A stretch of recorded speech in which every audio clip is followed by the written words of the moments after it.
شكرا يا شيعة. شیخ السلامہ عبدالقوی حفظہ اللہ، انہوں نے انکشافات کیے ہیں کہ بچپن سے ہمیں شیعہ کے خلاف نفرت سکھائی گئی، اور میں توبہ کرتا ہوں اس بات سے کہ میں نے جو تکفیر کے اندر زندگی گزاری ہے، میں اللہ کو گواہ بنا کر آپ کے سامنے یہ بات عرض کر رہا ہوں، کبھی کسی کی خوشامد مقصد نہیں رہی، کبھی یہ مقصد نہیں رہا کہ آپ اپنے مسلک، اپنے فکر اور نظریے کو تبدیل کر دیں۔ تو اسی لیے یہی بات آج پوری دنیا کے اندر زور و شور کے ساتھ کی جا رہی ہے، صرف میں نہیں ہوں، عرب کے اندر، عجم کے اندر بڑے بڑے علماء، جید علماء اس بات کو کر رہے ہیں کہ ہمیں نفرت کی گھٹی پلائی گئی، ہمیں نفرت کا دودھ پلایا گیا۔ سنت علماء انہوں نے اس پر کام شروع کر دیا اور حق کی گواہی دے رہے ہیں۔ زندیقیت کے فتوے لگ گئے، ارتداد کا فتویٰ ان کے اوپر لگ گیا کہ شیخ سلامہ مرتد ہو گیا ہے، کیوں؟ اس لیے کہ یہ اہل البیت کی تعریف کر رہا ہے۔ بسم اللہ والصلاة والسلام علی رسول اللہ وآلہ ومن السلام علیکم ورحمۃ اللہ وبرکاتہ۔ امید کرتا ہوں آپ لوگ خیریت سے ہوں گے، پروردگار آپ سب کو اپنے حفظ و امان میں رکھے۔ قرآن مجید فرقان حمید میں اللہ سبحانہ و تعالیٰ نے ارشاد فرمایا، وَنَفْسٍ وَمَا سَوَّاهَا فَأَلْهَمَهَا فُجُورَهَا وَتَقْوَاهَا، ہم نے ہر نفس کو برابر کر دیا ہے اور اس کا فجور اور تقوی، نافرمانی اور فرمانبرداری ہم نے ہر نفس کے اندر رکھ دی ہے۔ یہ آیت کریمہ آپ کے سامنے پیش کرنے کا مقصد یہ ہے کہ فطرت نے انسان کے اندر اچھائی اور برائی، نیکی اور بدی، اس کی پہچان رکھی ہوئی ہے، اور اسی لیے ہم یہ دیکھتے ہیں کہ ایک انسان اپنی زندگی کے اندر تحقیق کرتا ہے، بچپن سے جو کچھ اس نے سنا ہوتا ہے یا جس معاشرے اور سوسائٹی میں اس نے زندگی گزاری ہے، جو افکار و نظریات اس کو بتائے گئے ہیں، سکھائے گئے ہیں، ارادی اور غیر ارادی طور پر، شعوری اور غیر شعوری طور پر جو کچھ اس نے سیکھا ہوا ہے، اگر وہ اپنی زندگی میں ریسرچ کرتا ہے، تحقیق کرتا ہے، تو ایک وقت ایسا آتا ہے کہ وہ یہ کہنے پہ مجبور ہوتا ہے کہ جو میں نے پڑھا تھا، جو میں نے سیکھا تھا، اس میں یہ بات فطرت کے مطابق نہیں تھی، یہ بات اضافی تھی، اور اب میں نے اتنی زندگی کا حصہ گزار لیا ہے، مجھے سچ معلوم ہو چکا ہے، حق بات مجھے معلوم ہو گئی ہے، اس لیے میں اس بات کو قبول کرتا ہوں۔ ایسی فطرت کو فطرت سلیمہ کہتے ہیں، یا کربلا کی اصطلاح میں اسے آپ کہہ لیں حر کی فکر کہتے ہیں، حریت، آزادی فکر۔ اسی لیے امام حسین علیہ السلام نے لوگوں کو مہلت دی کربلا کے اندر، اور انتظار کیا اس وقت کا کہ میں ان کو مہلت دیتا ہوں کہ کوئی حر یہاں پر پیدا ہو جائے۔ اور حر کا پیدا ہونا یہ ہر معاشرے کے اندر ممکن ہے، آج بھی حر پیدا ہوتے ہیں کہ جو اس بات کا برملا اظہار کرتے ہیں کہ جو کچھ ہمیں بتایا گیا تھا، جو کچھ ہمیں سکھایا گیا تھا، اس میں یہ بات صحیح اور یہ بات غلط ہے۔ یہ حر کی فکر ایسی ہوتی ہے، اس کو یوں سمجھ لیں کہ یہ اللہ کے لیے گواہی دیتے ہیں، یہ انسانوں کا خوف نہیں رکھتے، یہ اس بات کی گواہی دیتے ہیں کہ ہم نے اللہ کے لیے جینا ہے، اللہ کے لیے مرنا ہے، دلیل کے ساتھ زندہ رہیں گے، دلیل کے ساتھ مریں گے، ثبوت کے ساتھ جئیں گے اور ثبوت کے ساتھ ہم مر جائیں گے۔ مرنا ہے تو دلیل کے ساتھ مرنا ہے، زندہ رہنا ہے تو دلیل کے ساتھ جینا ہے۔ دوستو، میں کافی طویل عرصے سے اس موضوع کے اوپر کام کر رہا ہوں کہ مسلمانوں کے درمیان میں موجود جو غلط فہمیاں ہیں ان کا خاتمہ کیا جائے، اور اس میں سب سے بڑا جو عنصر ہے وہ یہ ہے کہ ہمارے معاشرے کے اندر ہم یہ دیکھتے رہے کہ مسلمانوں کے جو دو طبقات ہیں، سنی اور شیعہ، آپس میں غلط فہمیاں موجود ہیں، آپس میں ہمارے ہاں ایک دوسرے سے دوری پیدا کی گئی ہے، حالانکہ یہ غیر فطری بات ہے، ہمیں دور نہیں ہونا چاہیے تھا، ہمیں ایک جسم کے اندر بازو کے مانند ہیں۔ تو کوشش میری یہ ہے کہ میں جس سوسائٹی اور جس معاشرے کے اندر پلا بڑھا ہوں، اور جو خاندانی پس منظر ہے، جو تعلیمی تعلق ہے، اس کے نتیجے میں جو کچھ افکار و نظریات ہمیں سکھائے گئے، ہمیں بتائے گئے، ان کو تحقیق کی دنیا کے اندر جانچنا، میزان پر پرکھنا، علم کے میزان کے اوپر، کتاب و سنت کے اوپر، اور پھر عامت الناس کے سامنے پیش کرنا۔ ہرگز میرا کبھی بھی، میں اللہ کو گواہ بنا کر آپ کے سامنے یہ بات عرض کر رہا ہوں، کبھی کسی کی خوشامد مقصد نہیں رہی، کبھی یہ مقصد نہیں رہا کہ آپ اپنے مسلک، اپنے فکر اور نظریے کو تبدیل کر دیں۔ کبھی کسی کو نہ میں نے تنہائی میں اور نہ میں نے برملا یہ کہا کہ آپ اپنے فرقے کو چھوڑ دیں۔ آپ نے خود دیکھا ہوگا کہ میں جو اہل سنت کے جو ایک مشرب ہے اس کے مطابق چلتا ہوں، جو قرآن و سنت ہے. لیکن بات کیا ہے کہ دل تب دکھتا ہے کہ جب ہم یہ سنتے رہے کہ اپنے بھائیوں کے بارے میں، مسلمانوں کے بارے میں، اور یہ سب کچھ ہمیں ان لوگوں نے بتایا کہ جو وہ لوگ تھے کہ جن کا مذہب سے کم اور سیاست سے زیادہ تعلق تھا. وہ مذہب بھی سیاست کے لیے کر رہے تھے، اور ایک خاص پس منظر کے اندر انہوں نے مسلمانوں کو تقسیم کرنے کے اندر کردار ادا کیا. تو لہٰذا کوشش ساری یہ ہے کہ مسلمان ایک ہو جائیں. آپ کسی بھی فرقے کے ساتھ رہیں، کسی بھی آپ ہاتھ باندھ کے نماز پڑھتے ہیں، ہاتھ چھوڑ کے نماز پڑھتے ہیں، یہ میرا مسئلہ نہیں ہے. بنیادی چیز یہ ہے کہ آپ دوسروں کے بارے میں کیا خیالات رکھتے ہیں، اور کسی کو تبدیل کرنا یہ قطعاً مقصد نہیں رہا. اپنی بات دلیل کے ساتھ آپ کے سامنے رکھتا ہوں. اگر آپ تبدیل ہونا چاہتے ہیں، اپنے فکر کو، نظریے کو چھوڑنا چاہتے ہیں، یہ آپ کے اوپر ہے. اور اگر آپ برقرار رہنا چاہتے ہیں تو تب بھی آپ اس کے اندر مکمل آزاد ہیں. کئی ایسے جھوٹ جو ہمیں بتائے گئے اس کا پردہ میں آشکار کر چکا ہوں، بتا چکا ہوں. میں یہاں کراچی سے ایران تک، ایران سے عراق تک میں گیا. ہمیں بتایا گیا کہ ان کا قرآن الگ ہے، ان کے 40 پارے ہیں. ہمیں یہ بتایا گیا کہ ان کے ہاں یہ نظریہ ہے کہ قرآن کو بکری کھا گئی تھی. ہمیں یہ بتایا گیا کہ یہ امام حسین علیہ السلام ان کو سجدہ کرتے ہیں، ان کی عبادت کرتے ہیں. ہمیں بہت ساری چیزیں بتائی گئی. قرآن مجید کے تحریف کے قائل ہیں. قرآن مجید ان کے ہاں یہ نہیں ہے، ان کے ہاں تو کچھ اور قرآن ہوتا ہے، ان کے ہاں کوئی بہت بڑا قرآن پایا جاتا ہے، وغیرہ وغیرہ اس طرح کی باتیں بتائی گئی. لیکن جب اپنی آنکھوں سے دیکھا تو میں نے آپ کے سامنے بتایا کہ نہیں، چونکہ یہ مجھے گواہی دینی تھی، اور یہی گواہی اللہ کے سامنے بھی پیش ہونی ہے. تو اسی لیے یہی بات آج پوری دنیا کے اندر زور و شور کے ساتھ کی جا رہی ہے. صرف میں نہیں ہوں، عرب کے اندر، عجم کے اندر بڑے بڑے علماء، جید علماء اس بات کو کر رہے ہیں کہ ہمیں نفرت کی گھٹی پلائی گئی، ہمیں نفرت کا دودھ پلایا گیا. کس چیز کے اندر؟ ہماری پرورش کے اندر. اور ہمیں بتایا گیا کہ یہ تمہارا دشمن ہے، شیعہ کافر ہے. اور الحمدللہ عز و جل آج کے اس دور کے اندر عرب کے بڑے بڑے جید علماء، ازہر کے اہل سنت علماء، انہوں نے اس پر کام شروع کر دیا اور حق کی گواہی دے رہے ہیں. آج ایک ایسے ہی شخصیت کا تعارف میں آپ کے سامنے پیش کرنے جا رہا ہوں کہ جو جامعۃ الازہر، جو کہ مصر کے اندر مسلمانوں کی سب سے بڑی یونیورسٹی ہے دنیا کے اندر، اہل سنت والجماعت کی، وہاں کے فارغ ہیں، وہاں سے علم حاصل کیا ہے، اور مصر کے وزارت اوقاف کے اندر ایک بڑے عہدے کے اوپر رہے. شیخ السلامہ عبدالقوی حفظہ اللہ، جن کا یوٹیوب چینل ہے، ٹویٹر کے اوپر اکاؤنٹ ہے، سوشل میڈیا کے اوپر، اور اس وقت عرب کے اندر ایک بڑی آواز بن چکے ہیں یہی حق کی بات کر کے. کیونکہ دنیا یہ حق کی بات سننا چاہتی ہے. دنیا بہت تنگ آ گئی ہے اس وقت، مسلمان نوجوان وہ تنگ آ چکا ہے اس فرقہ واریت سے، افتراق سے. وہ چاہتا ہے کہ کوئی ایسی وحدت کی بات ہو اور حق اور سچ کی بات بتائی جائے.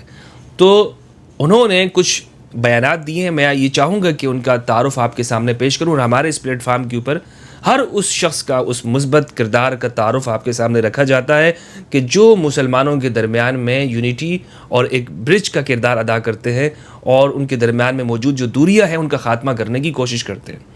تو شیخ سلامہ عبدالقوی نے کچھ ایسی گفتگو کی ہے، اور اس کا نتیجہ یہ ہوتا ہے کہ جب آپ حق کی بات کرتے ہیں نا، تو آپ دیکھیں گے کہ شروع میں آپ کے اوپر فتوے لگائے جائیں گے، آپ کو زندیق کہا جائے گا، رافضی کہا جائے گا، مرتد کہا جائے گا، ایران کا ایجنٹ کہا جائے گا. آپ کو کہا جائے گا کہ تمہیں ایران سے فنڈنگ ہوتی ہے، تمہیں فلاں جگہ سے فنڈنگ ہوتی ہے، وغیرہ وغیرہ. تم ان کی شیعت جو ہے وہ ایران وغیرہ اس طرح کی سیاست کے اندر آپ کو انوالو کرنے کی کوشش کریں گے.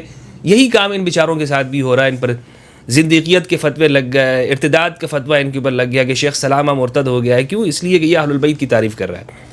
شیخ سلامہ اس لیے کہ یہ وحدت کی بات کر رہے ہیں. تو اس پر انہوں نے ایک انٹرویو دیا ہے، ایک تفصیلی انٹرویو ہے جو تقریباً 1 گھنٹے کا ہے. اس میں سے بھی کچھ اقتباسات میں آپ کے سامنے پیش کرنا چاہوں گا، اور اس پر ہم گفتگو کریں گے کہ شیخ سلامہ کیا کہنا چاہتے ہیں اور کیوں وہ یہ بات کر رہے ہیں. اور یہ حقیقت جو میں یہاں پاکستان کے اندر آپ کے سامنے رکھ رہا ہوں، یہ صرف میری بات نہیں ہے، ہمارے اہل سنت کا درد دل ہے. ہمارے اہل سنت کے وہ لوگ کہ جو یہ چاہتے ہیں کہ اس فرقہ واریت کے جن سے باہر نکلیں، اس افتراق سے باہر نکلیں، اور اپنے نوجوانوں کی تربیت کرنا چاہتے ہیں، مسلم امہ کو وحدت کے ساتھ مضبوط دیکھنا چاہتے ہیں. ہر اس شخص کا یہ خواب ہے. ہندوستان کے اندر مولانا سلیمان ندوی حفظہ اللہ، استاد عدنان ابراہیم، استاد حسن فرحان المالکی حفظہ اللہ وفرج اللہ عنہ، اسی طرح مولانا طارق جمیل صاحب حفظہ اللہ، جید علماء کرام، مولانا سید ابو العلا مودودی رحمہ اللہ، مولانا اسحاق صاحب، دیگر بہت سارے علماء جو وحدت پہ کام کر رہے ہیں، اہل البیت کی علوم کو پھیلا رہے ہیں، خواہ وہ اہل سنت میں ہو یا دوسری جانب ہو، سب کا، خاص طور پر میں اہل سنت والجماعت کی بات کرنا چاہوں گا.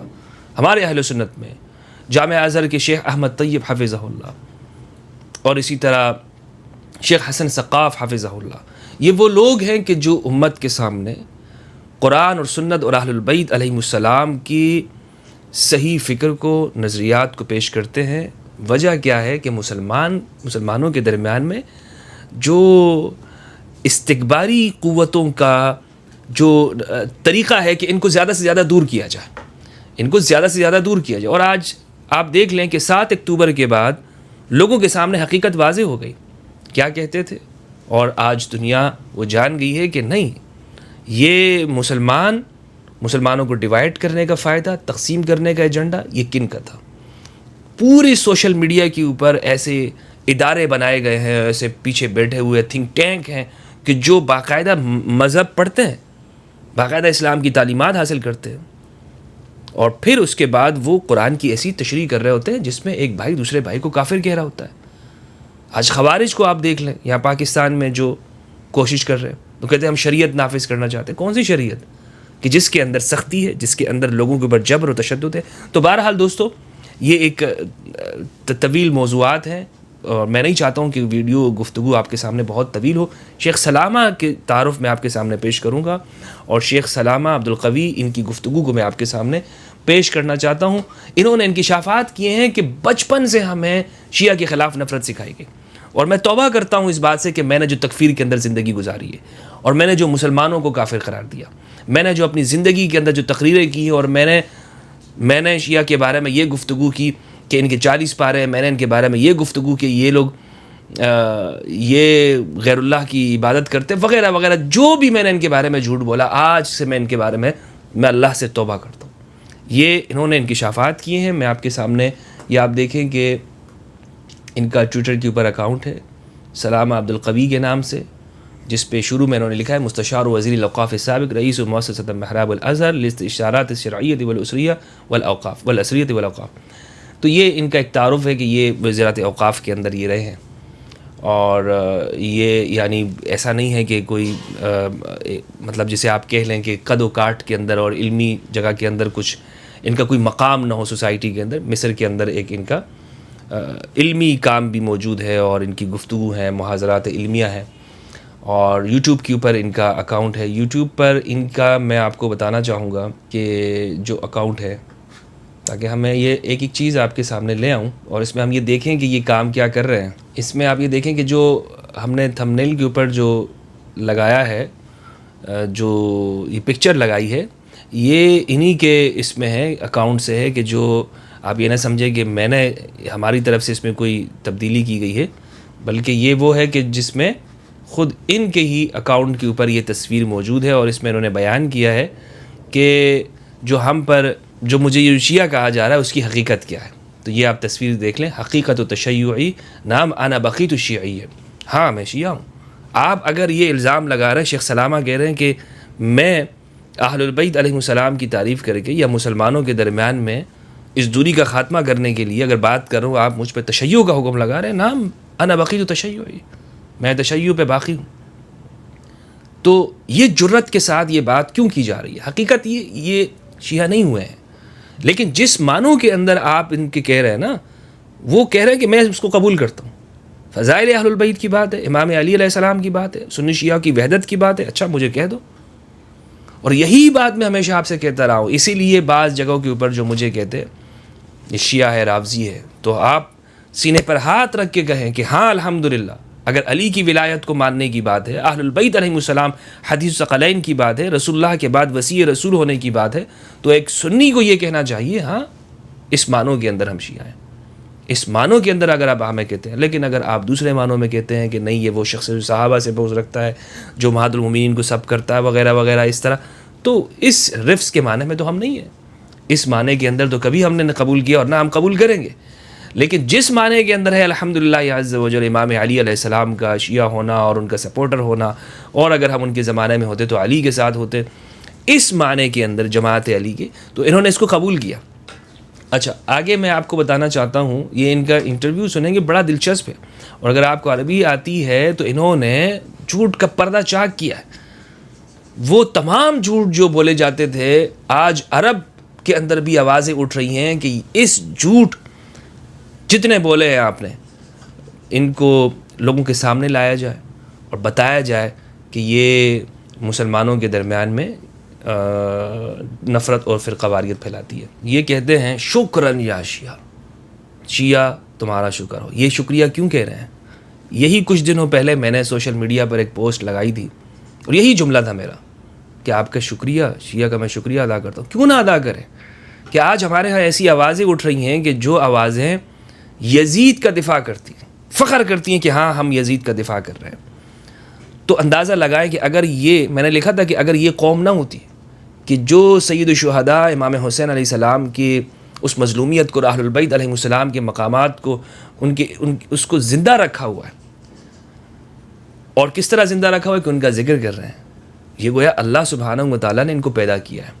اگر یہ قوم نہ ہوتی، یہ ان پہ روتے نہیں اور غم نہ کرتے، گریہ نہ کرتے، تو آج ہمیں کیسے معلوم ہوتا ہے ایک سنی کو کہ بھائی کربلا کیا ہے؟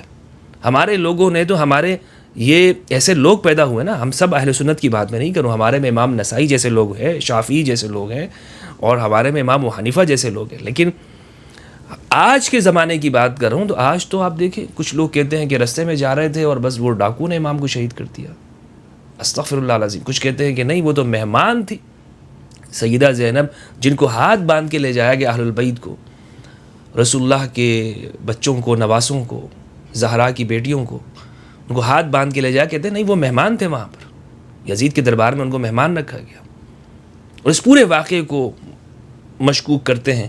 تو ایسے لوگ اگر یہ جتنی تیزی کے ساتھ یہ لوگ ہیں اور پروپیگنڈا کر رہے ہیں، تو اگر یہ شیعہ نہ ہوتے ہم تو آج یزید کو رضی اللہ عنہ کہہ رہے ہوتے۔ اسی لیے میں نے کہا شکراً یا شیعہ، تو یہ انہوں نے بھی کہا شکراً یا شیعہ، آپ کا شکریہ کہ آج کے اس دور میں آپ نے ہمیں یہ بتایا اور ہم لوگ ان غلطیوں سے باہر نکلے۔ وأنا لا أخفيك سرا والله وعلى السادة المشاهدين، أنا كنت أحد الضحايا المضحوك عليهم۔ میں ان افراد میں سے ہوں کہ جو یوں سمجھ لیں کہ اس سنی شیعہ جو اختلاف ہے اس کے متاثرین میں سے ہوں، یعنی ان افراد میں سے ہوں کہ جو ان کا نشانہ بنے۔ کس طرح سے؟ في ايه يا شيخ سلام؟ في موضوع السنة والشيعة، احنا عشنا ونشأنا في بيئة يعني رضعونا كده واحنا صغيرين شيعي يعني كافر، صح؟ ان كل الشيعة كفرة. حضرتك سمعتي حاجة غير كده وانت زمان؟ اللہ اکبر۔ کہتے ہیں کہ میں ایک ایسی سوسائٹی میں پلا بڑھا ہوں، ایسے معاشرے میں جیا ہوں، ایسی جگہ تعلیم حاصل کی، یا اس سوسائٹی میں کہ ہمارے دماغوں میں یہ ردعونا، یعنی یہ ہمیں دودھ پلایا گیا، کوئی ہماری تربیت ہوئی اس چیز کے اوپر کہ شیعہ کافر ہے، اور یہ آج اس سے کوئی انکار نہیں کر سکتا۔ آج بھی اپنی سوسائٹی میں آپ دیکھیں، ہمارے اسکول میں، مدارس میں، جگہ جگہ پر ایسے لوگ پائے جاتے ہیں کہ جو غیر محسوس انداز کے اندر وہ آپ کو اس طرح بچوں کے ذہنوں میں یہ چیزیں ڈال رہے ہوتے ہیں، غیر محسوس انداز میں۔ تو یہ شیخ سلامہ کہہ رہے ہیں۔ أو قرأت؟ لا انا بس يمكن عشان درست في معهد اعداد الدعاء فعرفت الموضوع مش كده، بس طبعا عموم قبل الناس كده. قبل لا كده قبل ما لا تدرس، لا بتكلم على طبعاً. عموم الناس. يعني يا اما ما كنتش مركزه او فعلا ده اللي كانوا بنسمعه شيعي ان هم يعني خطر كافر. خطر على الامه طبعاً الاسلاميه، يعني ده خطر وخطر خطير. دي حقيقه. فاكرة تو انہوں نے پوچھا کہ کیا آپ نے یہ بات نہیں سنی؟ انہوں نے کہا کہ ہاں یہ باتیں تو ہم نے سنی ہوئی ہیں۔ والفتنة الكبرى التي انتشرت في الأمة الإسلامية وقتها كنا احنا في قناة الناس ايوه مع مشايخ السلفية، وكانوا مشايخ السلفية يطلعوا ليل ونهار يقول لك هذا مشروع صفوي رافضي كافر. مظبوط. أيوة بس بيحاربوا الصهاينة، ربنا ينتقم من دول ودول. أي طب وانت بتعمل ايه يعني؟ انت قاعد احنا قاعد ندعي، بس ندعي على دول ربنا ينتقم منهم من دول. طب مين أخطر على الأمة الإسلامية؟ يقول لك المشروع الإيراني اخطر على الامه طبعاً. من المشروع الاسرائيلي، طبعا. المشروع الصهيوني. ولما تسأله ليه يقول لك نتنياهو أهل كتاب. کہتے ہیں کہ ہمارے ہاں جو سلفی علماء ہیں انہوں نے جب بھی ہمارے سامنے بات کی تو وہ کہتے ہیں کہ جو ایران ہے وہ اس امت کے لیے بڑا خطرہ ہے اور یہ ہے وغیرہ وغیرہ۔ کہہ رہے ہیں مجھے لوگوں نے لائیو آ کر کہی یہ بات سوشل میڈیا کے اوپر کہ نیتن یاہو جو ہے ہمارے لیے یہ زیادہ قریب ہے ایران سے، اور خامنائی صاحب سے، کیونکہ وہ تو اہل کتاب ہیں، یہود ہیں. کہہ رہے ہیں زمانہ طالب علمی، بچپن ہمیں یہ سارے جھوٹ سکھائے گئے، یہ ساری جھوٹی باتیں ہمیں بتائی گئی ان شیعی یعنی کافر، کہ شیعہ کافر ہیں. نحن الشيعة دول لا نواليهم ولا نحبهم ولا كذا ولا نتعامل معهم اصلا.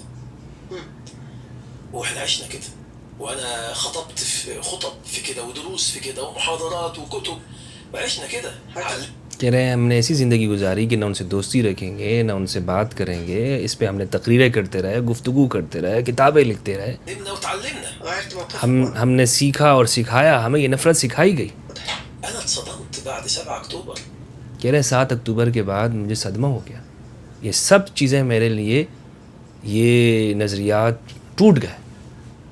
یہ اس پر مزید بھی انہوں نے انکشافات یہاں کیے ہیں. اس ویڈیو کے اندر طویل ان کا یہ انٹرویو ہے، میں اسکرین پر آپ کو دکھا رہا ہوں. تو اگر آپ عربی سمجھتے ہیں تو آپ یہ دیکھیے گا. اس طرح کے اور علماء ہیں وہ یہی بات کر رہے ہیں. اور میں آپ سے یہ کہوں گا کہ اگر آپ نے اسی طرح زندگی گزاری ہے، آپ تحقیق کر رہے ہیں، ریسرچ کر رہے ہیں، تو آپ بھی آگے بڑھیں اور حق سچ کا اظہار کریں اور دنیا کو بتائیں کہ یہ حق ہے، یہ بات جھوٹ ہے، یہ حق ہے، یہ باطل ہے، یہ سچ ہے، یہ جھوٹ ہے. یہ فریضہ ہے. اللہ کے سامنے گواہی دینی ہے، اللہ کے لیے گواہی دینی، اپنے فرقوں کے لیے، مسلک کے لیے، اپنے قوم قبیلے کے لیے گواہی نہیں دینی ہے کہ میں یہ گواہی دوں کہ اگر میں نے یہ بات کر دی تو مجھے میرے فرقے کو نقصان ہوگا. نہیں. تو یہ کچھ چیزیں تھیں، میں نے چاہا کہ یہ آپ کے سامنے بیان کر دوں. اور اس میں انہوں نے یہ بات کہی ہے کہ اگر آپ مجھے اس معنی میں شیعہ کہتے ہیں تو ٹھیک ہے، میں اس معنی میں کے اندر آپ مجھے کہتے رہیں اس معنی میں.